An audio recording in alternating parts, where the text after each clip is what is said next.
Puasa dan kuasa. Ester 4 ayat 16. Pergilah, kumpulkanlah semua orang Yahudi yang terdapat di Susan, dan berpuasalah untuk aku. Janganlah makan dan janganlah minum 3 hari lamanya, baik waktu malam, baik waktu siang. Aku serta dayang-dayangku pun akan berpuasa demikian. Dan kemudian aku akan masuk menghadap raja, sungguh pun berlawanan dengan undang-undang. Kalau terpaksa aku mati, biarlah aku mati. Sahabat Iktus yang dikasihi Tuhan, hidup di tengah ancaman membuat seorang mengalami rasa tertekan, bahkan dapat menimbulkan depresi, apalagi jika menghadapi ancaman kematian. Tidak ada seorang pun yang menginginkan berada dalam keadaan seperti itu. Namun siapa yang dapat menghindari ancaman kematian melalui sakit penyakit? Virus corona menjadi sangat menakutkan karena mengancam nyawa kita tanpa memandang jabatan, status sosial. Ya, semua diperhadapkan dengan ancaman yang sama. Lihatlah, orang mulai mencari berbagai cara untuk mengatasi ancaman itu. Dalam kebingungan, kita mencari cara terbaik untuk terlepas dari ancaman kematian ini. Alkitab memberi jawaban kepada kita. Tema besar kitab Ester adalah pemeliharaan Allah bagi umatnya. Dalam kedaulatannya, Allah mengizinkan umatnya mengalami masa krisis dengan adanya ancaman kematian agar umat berbalik dan memandang hanya kepada Dia. Dan dalam masa itu pun Allah memakai Ester menjadi bagian dari solusi untuk menyatakan pemeliharaannya. Ester seorang gadis berkebangsaan Yahudi yang diasuh pamannya Mordekai. Atas penentuan Tuhan, Ester terpilih menjadi ratu di kerajaan Persia. Apa yang terjadi dengan umat Tuhan pada masa itu? Dan bagaimana Tuhan memakai Ester menjadi alatnya? Yang pertama, umat Tuhan berada dalam ancaman kematian. Dimulai dari penolakan Mordekai untuk menyembah Haman sebagai tangan kanan Raja Ahasveros. Haman berikhtiar untuk memusnahkan semua orang Yahudi. Keinginan Haman ini telah disetujui oleh raja yang ditandai dengan cincin meterai raja. Ini berarti keputusan yang tidak dapat diubah. Surat keputusan ini telah dikirim ke seluruh kepala daerah yang ada di wilayah Persia. Umat Tuhan berada dalam ancaman kematian. 2. Umat Tuhan berpuasa menghadapi ancaman. Ester diminta untuk memohon karunia raja atas bangsanya.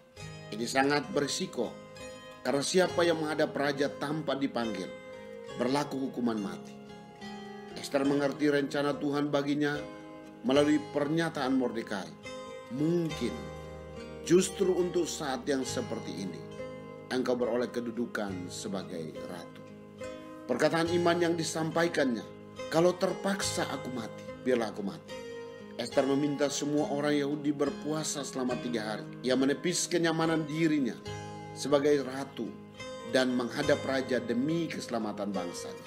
3. Umat Tuhan mengalami kuasa Tuhan yang melepaskan dari ancaman kematian. Di tengah keadaan yang mengancam nyawa, umat Tuhan berpuasa dan Tuhan menyatakan kuasanya. Ester mendapatkan belas kasihan raja. Bahkan Haman dihukum mati pada tiang sulam yang dipersiapkannya untuk Mordekai.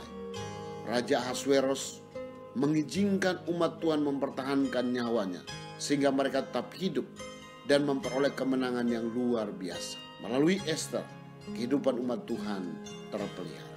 Sahabat Iktus, saat ini kita berada dalam situasi yang mengancam nyawa dengan merebaknya virus corona.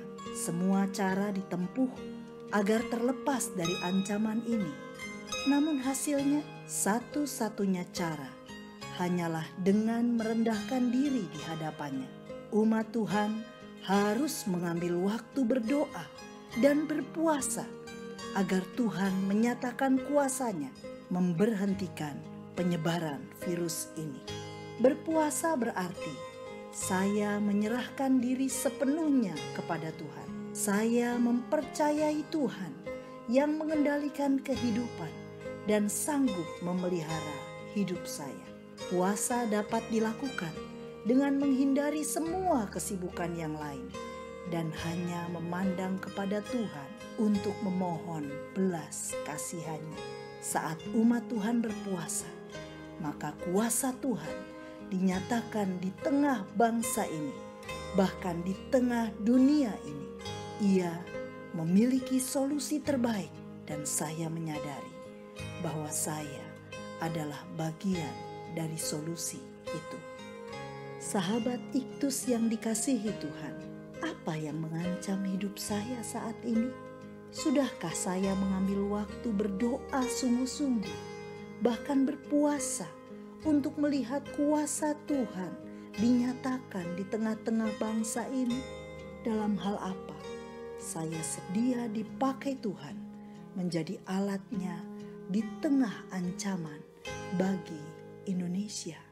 Tuhan Yesus, semua jalan yang saya tempuh untuk terlepas dari ancaman ini tidak memberikan hasil yang maksimal. Saya menyadari hanya Engkau ya Yesus, dengan kuasa-Mu dapat memberi kemenangan atas masalah ini. Berilah hikmat kepada saya untuk mengambil langkah yang tepat dalam situasi ini, sehingga saya menjadi bagian dari solusi. Pakailah saya menjadi alat-Mu di tengah-tengah bangsa ini. Amin. Puasa adalah pintu mengalami kuasa Tuhan. Kristuslah